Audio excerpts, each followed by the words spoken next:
साथियों नमस्कार। पटना बिहार से मैं अमिताभ कुमार दास, आईपीएस 94 बैच, और आप देख रहे हैं मेरा अपना यूट्यूब चैनल दास बोले बिंदास। क्योंकि जब बुज़दिलों ने मुंह में दही जमा लिया हो तो दास का बिंदास बोलना जरूरी हो जाता है।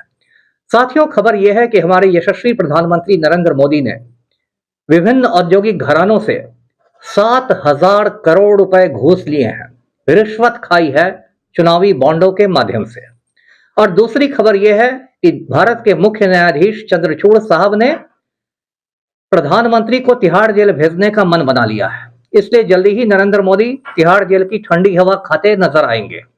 अब पूरा किस्सा सुनिए। साथियों, 2018-19 में ये जो सरकार है, अमृतकाल की सरकार, अच्छे दिनों की सरकार, भारत को विश्व गुरु बनाने वाली सरकार, इसने एक योजना लाई। वो योजना थी चुनावी बॉन्ड की, जिसे इंग्लिश में इलेक्टोरल बॉन्ड्स कहते हैं। और चुनावी बॉन्ड की योजना ये थी कि कोई भी औद्योगिक घराना या कोई भी आम आदमी या कोई भी उद्योगपति चुनावी बॉन्ड खरीदकर स्टेट बैंक से बॉन्ड के जरिए पार्टी को चंदा दे सकता है। ये जो चुनावी बॉन्ड थे ये अलग अलग मूल्य के थे। जैसे कोई चुनावी बॉन्ड 1,000 रुपए का, कोई 1,00,000 रुपए का, अलग अलग मूल्यों के थे। और देखिए सरकार की नियत में कैसी खोट थी कि इस पूरे चुनावी बॉन्डों को आरटीआई यानी कि सूचना के अधिकार से बाहर रखा गया। यानी आरटीआई में आप ये पूछ ही नहीं सकते कि ये चुनावी बॉन्ड किसने दिए, किसने भजाए, किसने इनकैश किए, सबको आरटीआई से बाहर रखा गया था। और इस चुनावी बॉन्ड से मतलब ऐसा अनुमान है कि 12,000 करोड़ रुपए विभिन्न दलों को दिए गए। और विभिन्न दलों में सिर्फ भारतीय जनता पार्टी को यानी राम भक्तों को 95% चंदा दिया गया और बाकी 5% में बाकी सारी पार्टियों को दिया गया। अब इस इलेक्टोरल बॉन्ड्स की प्रक्रिया को सुप्रीम कोर्ट में चुनौती दी गई, सबसे ऊंची अदालत में। 15 फरवरी को सुप्रीम कोर्ट का फैसला आया। सुप्रीम कोर्ट ने कहा कि ये जो चुनावी बॉन्ड है ये पूरी तरह से गैर कानूनी है, अवैध है, इसको स्क्रैप करने के आदेश दिए। और सुप्रीम कोर्ट ने यहां तक कहा कि यदि चुनावी बॉन्ड खरीद लिए गए हैं और उनको अभी इनकैश नहीं कराया गया है तो उसको स्टेट बैंक वापस कर दे। सुप्रीम कोर्ट ने यह भी आदेश दिया स्टेट बैंक को कि 6 मार्च तक सारे चुनावी बॉन्डों की विवरणी यानी डिटेल्स चुनाव आयोग को उपलब्ध कराए। और चुनाव आयोग को आदेश दिया गया कि 15 मार्च तक अपने वेबसाइट पर चुनावी बॉन्डों की विवरणी को अपलोड कर दे, जिससे आम जनता भी इस पूरे खेल को समझ सके। अब आप ये पूछेंगे कि ये भाई घुसखोरी का मामला कैसे हुआ, तो वो मैं आपको साधारण शब्दों में समझाऊं कि मान लीजिए गौतम अडानी ने 10,000 करोड़ का या 1,000 करोड़ का चुनावी बॉन्ड खरीदा और राम भक्तों के चरणों में रख दिया, मतलब भाजपा को चंदा में दे दिया। उसके बाद भाजपा सरकार क्या करेगी कि जो निर्मला सीतारमण जी बजट लाएंगी उसकी आर्थिक नीतियां ऐसी होंगी जो गौतम अडानी को मदद करेंगी। मतलब यदि गौतम अडानी का कोई प्रतिद्वंदी हो उद्योग के क्षेत्र में, उसका कच्चा माल विदेश से आता हो, तो इस पर उतना ज्यादा इंपोर्ट ड्यूटी लगा दी जाएगी, आयात शुल्क लगा दिया जाएगा कि उसके प्रतिद्वंदी की कमर टूट जाएगी।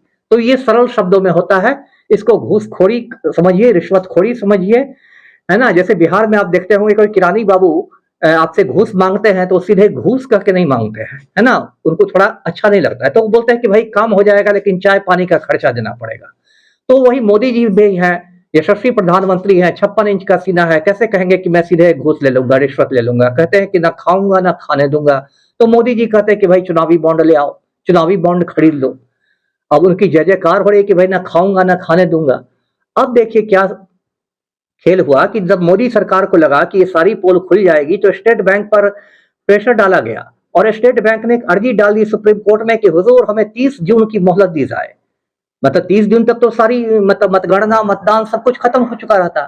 सुप्रीम कोर्ट में बैठे जो न्यायमूर्ति हैं वो समझ गए कि ये क्या खेल हो रहा है। उन्होंने स्टेट बैंक की अर्जी को खारिज कर दिया और कहा कि आज यानी 12 मार्च की शाम 5 बजे तक, सूरज डूबने तक सारी विवरणी दे दी जाए चुनाव आयोग को, अन्यथा अवमानना का वाद झेलना होगा स्टेट बैंक को। अवमानना यानी कंटेम्प्ट ऑफ कोर्ट। और सुप्रीम कोर्ट कोई हंसी मजाक की चीज नहीं है साथियों, हिंदुस्तान की सबसे ऊंची अदालत है। और सुप्रीम कोर्ट की अवमानना का मतलब ये हो सकता है कि स्टेट बैंक ऑफ इंडिया के चेयरमैन तिहाड़ जेल में खिचड़ी खाते नजर आए। तो साथियों, अभी सरकार की स्थिति बहुत पतली हो गई है।